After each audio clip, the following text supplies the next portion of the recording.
Class 8 में हम पढ़ा रहे थे परिमेय संख्या। अब है परिमेय संख्याओं को संख्या रेखा पर प्रदर्शित करना। अब एक उदाहरण लेते हैं, जैसे 0 और 1 के बीच की एक परिमेय संख्या को हम संख्या रेखा पर कैसे दिखाएंगे। तो एक संख्या रेखा है, इस संख्या रेखा पे हम एक बिंदु ले लेते हैं। ये बिंदु है 0 और दूसरा बिंदु इसका ये है 1। अब इन दोनों के बीच एक परिमेय संख्या दिखानी है, तो 0 और 1 जो ये नंबर लाइन है इसके दो बराबर भाग कर देंगे, और इस बराबर भाग में जो ये बिंदु है ये क्या होगा, तो 0 और 1 का ठीक आधा है, तो इस आधे को हम 1/2 यानी 0 और 1 के बीच में 1/2 आता है। तो परिमेय संख्या जैसे कि बताया था, परिमेय संख्या में प्राकृतिक संख्याएं, पूर्ण संख्याएं और भिन्न भी आ सकती हैं। यानी जिन संख्याओं को हम P/Q के रूप में लिख सकते हैं, बशर्ते Q बराबर 0 नहीं होना चाहिए, उन संख्याओं को परिमेय संख्या कहते हैं। अब 0 और 1 के बीच की 3 परिमेय संख्या दिखानी है, तो कैसे दिखाएंगे। तो एक संख्या रेखा खींच दी, इसके एक छोर पे एक बिंदु लगाया, 2 3, ये 0 है और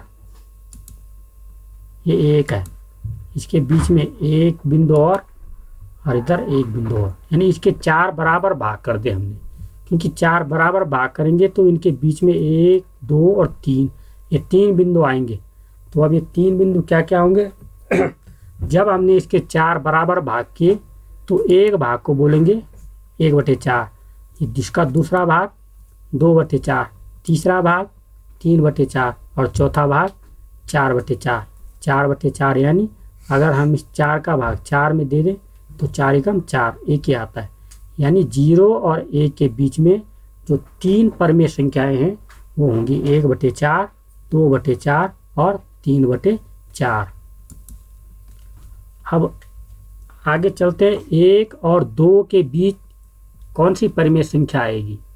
तो 1 और 2 के बीच की परिमेय संख्या दिखानी है, तो यहाँ पर एक संख्या रेखा लेते हैं, इसका एक बिंदु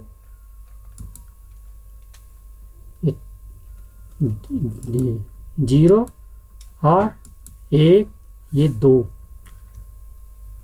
0 1 और 2 हमने दिखाना है 1 और 2 के बीच की परिमेय संख्या है। तो अभी जैसे पढ़ा था 0 और 1 के बीच में क्या कौन सी संख्या आती है, तो 1/2, 0 और 1 के बीच में 1/2 और 1 हो जाएगा 2/2, क्योंकि 2 में अगर 2 का भाग दे दें तो क्या आता है, 1 ही आता है। और 1 फिर इसके बाद पहले 0, फिर 1/2, फिर 2/2, फिर अगली संख्या 3/2, फिर अगली संख्या 4/2। 4/2 यानी 2 का भाग अगर 4 में दे दें तो 2 आता है। तो इस प्रकार ये 0 और 1 के बीच में 1/2 आता है, और 1 और 2 के बीच में एक परिमेय संख्या 3/2 है। Thank you.